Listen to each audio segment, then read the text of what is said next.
Aprovou o cast. O único podcast que a banca não pode anular.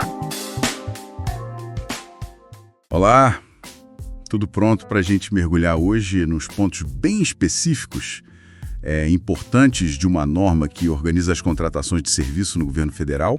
Olá, com certeza.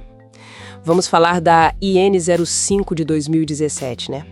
Ela é fundamental para entender como funciona a terceirização na administração pública. Exato.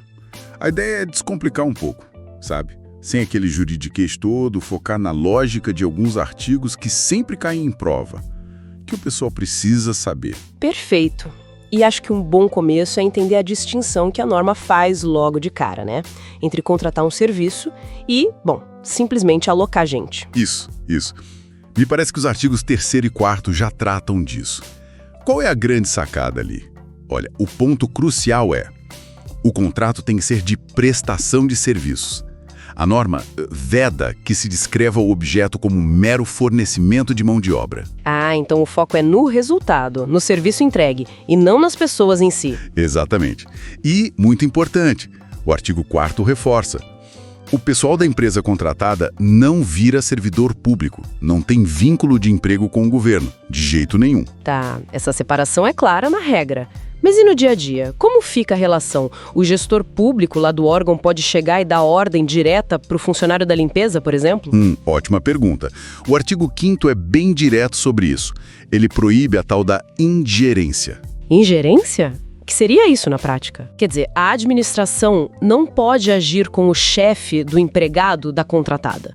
Não pode dar ordens diretas que não sejam, assim, estritamente sobre como o serviço deve ser feito, sabe? Tem umas exceções mínimas, tipo orientação básica numa recepção.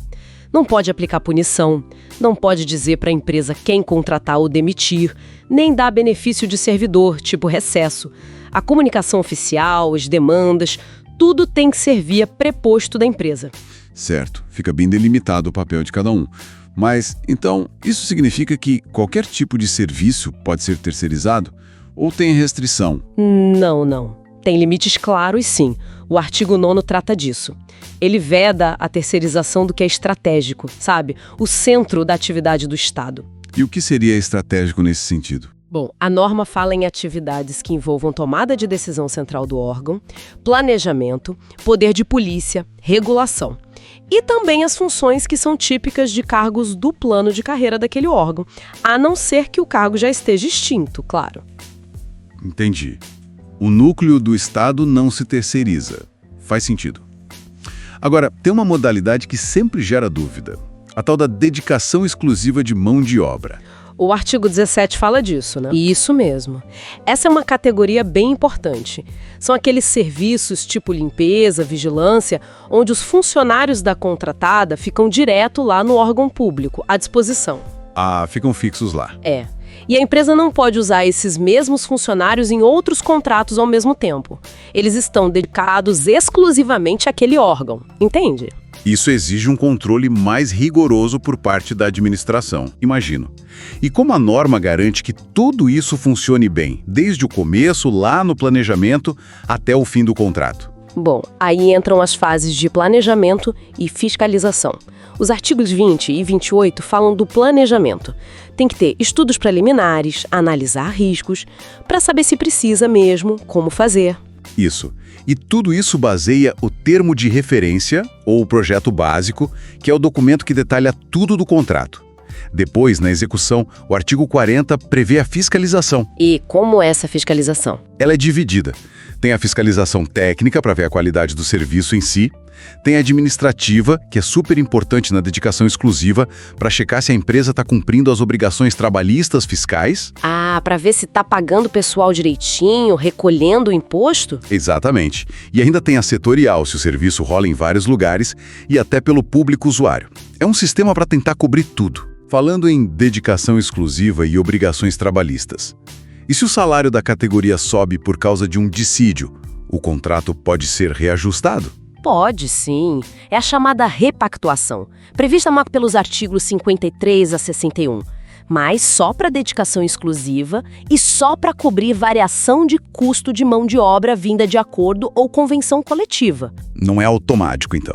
Não, tem regras. Tem que ser anual, tem que comprovar um aumento de custo, não é um simples reajuste de preço por inflação. Entendi. E tem outra coisa ligada a pagamento. A garantia que a empresa dá. O que acontece com ela no final? A empresa pega de volta fácil? Olha, aí tem um ponto bem relevante, nos artigos 64 e 65. A garantia só é liberada se a empresa comprovar que pagou todas as verbas rescisórias dos trabalhadores que saíram. Ah, então se a empresa não pagar o pessoal demitido? Vigilância. Isso. Tem detalhamentos para alguns serviços mais comuns, como limpeza e vigilância, para padronizar um pouco e facilitar a fiscalização. Tipo, quantos metros quadrados um servente deve limpar, ou escalas, como 12 por 36 para vigilantes. Então, resumindo a nossa conversa, a IN 05 tenta criar um equilíbrio, né? Permitir que o governo contrate serviços que precisa, mas com regras para evitar que vire só aluguel de gente, para proteger quem trabalha o dinheiro público. Regras mais apertadas para dedicação exclusiva, como o planejamento, a fiscalização focada no trabalhista e essa trava na garantia. São mecanismos para tentar fazer a terceirização funcionar de um jeito mais organizado e justo, né? É a intenção da norma, sim.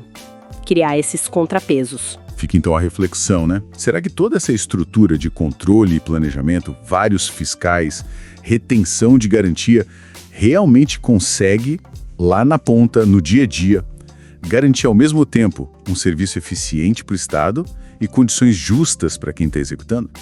É algo para a gente continuar observando. Sem dúvida, a aplicação prática é sempre o grande desafio. Bom, acho que por hoje cobrimos bastante coisa importante. Muito obrigado pela conversa. Eu que agradeço, sempre bom discutir esses temas. E a gente se encontra na próxima análise. Até lá!